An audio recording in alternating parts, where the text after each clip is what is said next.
তো কালকে আমাদের মধ্যে রান্না করতে নেই, তো আজকে আমি রাত্রেবেলা রান্না করে রাখবো, তাই এখন সবজিগুলো কেটে নিচ্ছি। আর এদিকে আমার প্রিন্সেস দেখো ঘুরঘুর করছে আমার চারিপাশে। কি এটা? এ হাতটা ধুয়ে দে, বিট লবণ ও খাবে। ওরে বাবারে, খানা জোয়ান খেলে রক্ত জল হয়ে যাবে। এটা তো সব বিট লবণের ইসে আছে, এর জন্য আমি কোনো কাজ করতে পারি না। তা সবজিটা কেটে নিচ্ছি ফটাফট। হ্যাঁ বলো। এটা এটা এটা কি? এটা হচ্ছে বাঁধাকপি। হ্যাঁ, এই একটা সবজি করব, বেশি কিছু করব না কারণ নষ্ট ফষ্ট হয়ে যাবে। তো এটাকে আমি একটা সবজি করব আর একটু আলু ভাজবো, এই ব্যাস। আর ভাত রান্না করতে হবে, ভাতটাকে জল দিয়ে রাখতে হবে। কালকে আমাদের মধ্যে আগুন মানে উনুনে আগুন জ্বালতে নেই, সন্ধ্যার পরে জ্বালতে হয়। তো কালকের জন্য এখন সবজিটা কেটে নিচ্ছি, রাত্রেবেলা রান্না করব, এই 10টার পরে রান্না করব। কি গরম গাইস,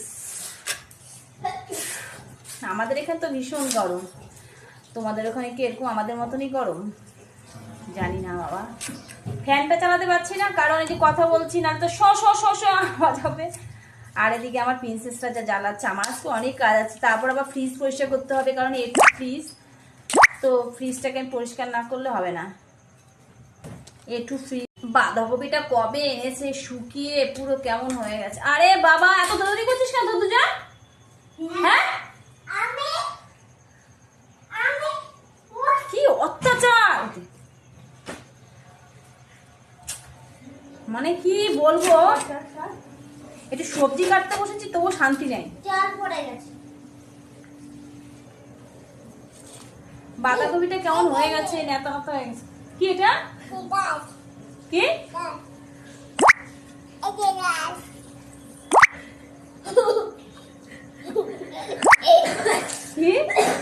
এখানে বলতো দেখি, বলো হ্যালো গাইস।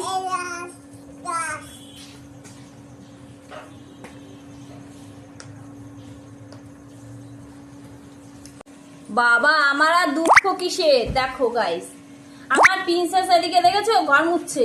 তুমি মুছতে পারো ভালো করে? উঠে বসো, এভাবে মুছে নাকি? বসে বসে সুন্দর করে। হ্যাঁ, উমা বাবু হয়ে বসে মুছছে। এখানে কে জল ফেলেছে? হ্যাঁ দিদি, তুমি ফেলোনি তো? মিথ্যা কথা বলবে না, কান ধরো, বলো আমি করিনি। দিদি করেছে? ও ঠিক আছে, দেখবো কানে। যদি আর দুষ্টুমি করেছিস দেখবি। আমি একটু সবজি কাটতে বসেছি, কোনো শান্তি নেই, সবজিটা একটু ঠিক